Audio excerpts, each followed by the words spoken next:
Shortly afterwards, we saw him heading straight towards the mountains, some 70 kilometers away.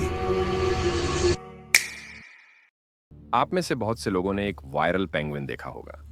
असल में वह एक 17 साल पुरानी डॉक्यूमेंट्री की क्लिप है, जो कि अंटार्कटिका पर बेस्ड है। एक पेंगुइन अपना घर, अपनी बस्ती, अपना समाज सब छोड़ के लगभग 70 किलोमीटर दूर पहाड़ों की तरफ चल पड़ता है। काफी अजीब बात है, लेकिन उतनी ही दिलचस्प। यह बेवक्त आने वाली वीडियो उसी पेंगुइन का नतीजा है। असल में मैं किसी और वीडियो पर काम कर रहा था, लेकिन फिर मेरी फीड पर वो वीडियो आती है। मैंने उस वीडियो को कई दफा देखा और मेरे भी दिमाग में वही सवाल आया जो लगभग हर किसी के आ रहा है। वो पेंगुइन जा तो रहा है, लेकिन क्यों? इंसान हो या जानवर, हर किसी में एक चीज पाई जाती है, वो है अस्तित्व, जिंदगी। फिर हर वो चीज जो हम कर रहे हैं या फिर जानवर कर रहे हैं, वो बस उसी अस्तित्व के बचाव के लिए है। फिर समाज हो, परिवार हो, काम हो, पैसे हो, हर चीज बस जिंदा रहने का एक बहाना है।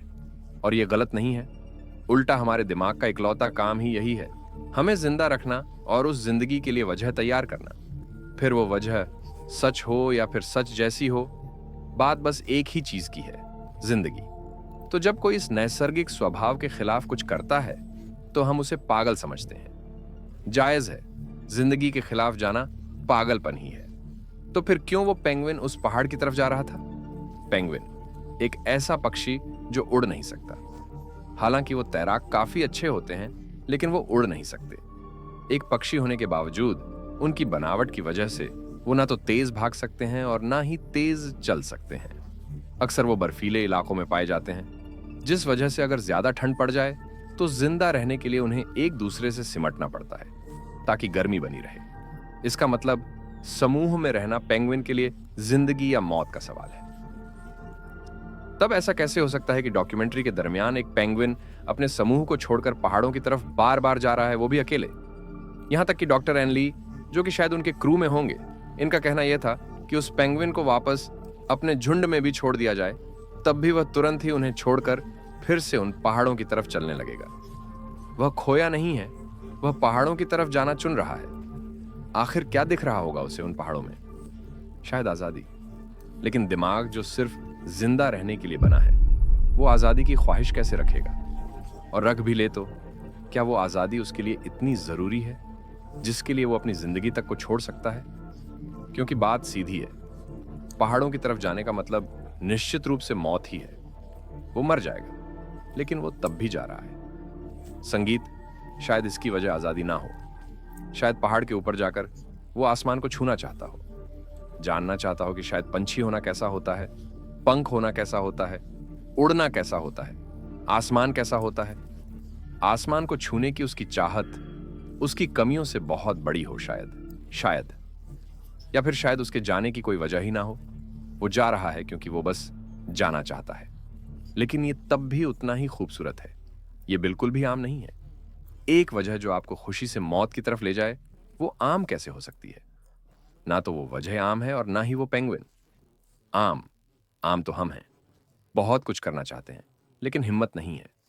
और तो और दांव पर जिंदगी भी नहीं है, लेकिन तब भी डरते हैं। तो कैसे कोई उस पेंगुइन को आम समझ सकता है, जो कि सारे हालातों के खिलाफ जाकर वो कर रहा है जो वो करना चाहता है? सच कहूं तो मैं भी जाना चाहता हूं दूर, हर चीज से दूर, हर उस चीज को छोड़कर जो मेरी पहचान का हिस्सा है, सिवाय एक चीज को छोड़कर। लेकिन सच कहूं तो मैं कायर हूं।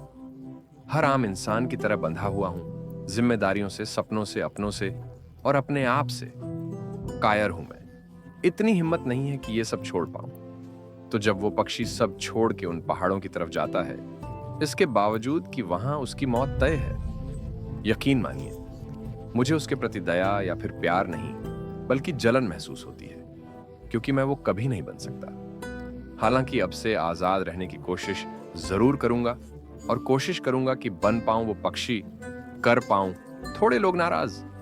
अगर अपने आप को चुनने का मतलब अकेला होना है, तो अकेला ही सही, चुनूंगा मैं अपने आप को। वो पक्षी, उसका सम्मान करता हूं मैं। मेरे सम्मान के हर कतरे का हकदार है वो। उसे प्यारा या कमजोर समझकर उसकी आजादी की तौहीन मत कीजिए। वो हम सब से कहीं ज्यादा है। इतना जितना शायद हम कभी बन नहीं पाएंगे। उसका तो दिमाग भी हमारे जितना विकसित नहीं है, ना उतने न्यूरॉन्स, ना उतने इमोशंस। हमसे ज्यादा जिंदगी की परवाह करना उसका स्वभाव है, लेकिन तब भी वो जा रहा है। और हम यहाँ इतने विकसित दिमाग के साथ डरते हैं। जिंदगी जीने के लिए भी खास वक्त का इंतजार करते हैं, अपने आप को रोकने की वजह देते रहते हैं। जो लोग करते आए हैं वही करते हैं, असल में करते हैं तो हम बस समझौते समझौते अपने आप से। लेकिन यकीन मानिए, हर समझौता टूटेगा। जब सामने वो आखिरी पल होगा, तब पता चलेगा कि कितने छोटे थे ये समझौते, जिनके लिए ये खूबसूरत इकलौती जिंदगी जाया हो गई। शायद तब हम समझ पाए कि आखिर क्यों वो पेंगुइन उन पहाड़ों की तरफ जा रहा है। सच को आखिरी वक्त तक ना देख पाना, यही तो इंसान होने का श्राप है। या फिर शायद हो सकता है कि वो पेंगुइन किसी बीमारी से जूझ रहा हो, या फिर शायद बस बेवकूफ हो।